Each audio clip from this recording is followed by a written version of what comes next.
సినీ నటుడు బాబు మోహన్ వరంగల్ లోక్సభ బరిలో నిలవనున్నారు. ఇటీవలే కేఏ పాల్ సమక్షంలో ప్రజాశాంతి పార్టీలో చేరిన బాబు మోహన్ ఆ పార్టీ గుర్తుపై వరంగల్ నుంచి పోటీ చేయనున్నారు. ఇటీవలే బాబు మోహన్ బీజేపీని వీడారు.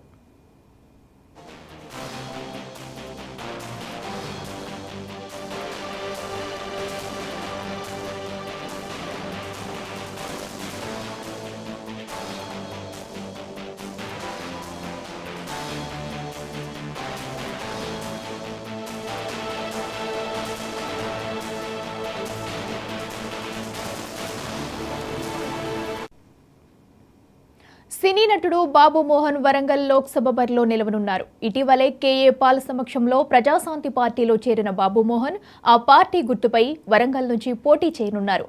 ఇటీవలే బాబు మోహన్ బీజేపీని వీడారు.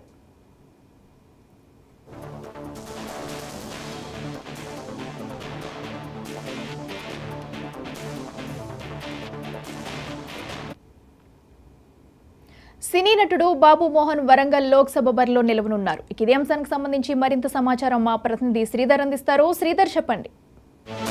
ఇలా సినీ నటుడు బాబు మోహన్ బీజేపీ నుంచి ఇప్పుడే ప్రజాశాంతి పార్టీలోకి జాయిన్ అయినట్టుగా తెలుస్తోంది. ప్రజాశాంతి పార్టీ నుంచి బాబు మోహన్ వరంగల్ పార్లమెంటు సభ నుంచి ఇక్కడ నుంచి పోటీ చేసే అవకాశం ఉన్నట్టుగా పార్టీ వర్గాలు చెప్తున్నాయి. అదేవిధంగా ఈ రోజు పార్టీలో జాయిన్ అయిన తర్వాత బాబు మోహన్ సినీ నటుడు అదేవిధంగా మాజీ మంత్రి కూడా ఉన్నాడు అన్నట్టుగా తెలుస్తోంది. అయితే తనకు ఉన్నటువంటి క్రేజీతోనే ప్రజాశాంతి పార్టీ తరఫున వరంగల్ పార్లమెంట్ కు సంబంధించినటువంటి విషయంలో ఈ రోజు బరిలో దిగేందుకు అయితే అవకాశం అవుతుంది. ముఖ్యంగా వరంగల్లో ఉన్నటువంటి పార్లమెంట్ సెగ్మెంట్లు 7 సెగ్మెంట్లకు 7 నియోజకవర్గాలకు సంబంధించినటువంటి ఓటింగ్ శాతం కూడా ఎక్కువ శాతం ఎస్సీలకు సంబంధించిన విషయంలో కనబడుతుంది. దానికి సంబంధించిన విషయంలో కాంగ్రెస్ కు పట్టున్నటువంటి 7 సెగ్మెంట్ల భాగంగా ఈ రోజు అందరు అభ్యర్థులు అన్ని పార్టీల నుంచి అభ్యర్థులు కసరత్తులు స్టార్ట్ చేస్తున్న సమయంలోనే ఏదైతే బీజేపీ నుంచి బాబు మోహన్ అక్కడి నుంచి ప్రజాశాంతి పార్టీలోకి జాయిన్ కావడం, అదేవిధంగా ప్రజల్లో ఉన్నటువంటి విశ్వాసాన్ని నమ్మకాన్ని పెంచే విధంగా ప్రజాశాంతి ముందుకెళ్తుందని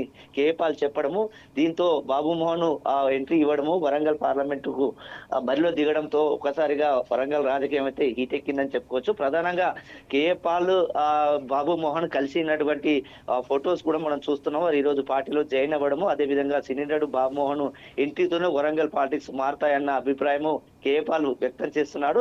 దాంతో పాటు ఏదైతే ఎన్టీఆర్ కు సంబంధించినటువంటి వీరాభిమానటువంటి బాబు మోహన్ కొంతకాలంగా టీడీపీ నుంచి అదేవిధంగా బీఆర్ఎస్ పార్టీ ఆవిర్భవించిందో 2014లో గెలిపొందినటువంటి బాబు మోహన్ ఆ తర్వాత బీజేపీలో జాయిన్ అయ్యాడు. ఆ తర్వాత బీజేపీలో ఓటమి పాలైనటువంటి సందర్భాలు చూస్తున్నాం. 2019లో ఓడిపోయినటువంటి బాబు మోహన్ ఆ తర్వాత టికెట్ రాలేదు. అక్కడ నుంచి ఈ రోజు జరుగుతున్నటువంటి పార్లమెంటు ఎన్నికల నేపథ్యంలో ఈ రోజు ఏదైతే బీజేపీ నుంచి టికెట్ ఆశించినా తిక్కకపోవడంతో పార్టీ మారినటువంటి సందర్భం ఈ రోజు చూసుకున్నాం. ఈ రోజు ఏదైతే ప్రజాశాంతి పార్టీలో చేరిన వెంటనే తనకు పార్టీ కన్ఫర్మ్ అయినట్టుగా టికెట్ కన్ఫర్మ్ అయినట్టుగా తెలియడంతోనే ఒకసారిగా వరంగల్ రాజకీయం అయితే ఊపందుకుందని చెప్పుకోవచ్చు మనకు. అట్లా okay, right Sridhar, thank you.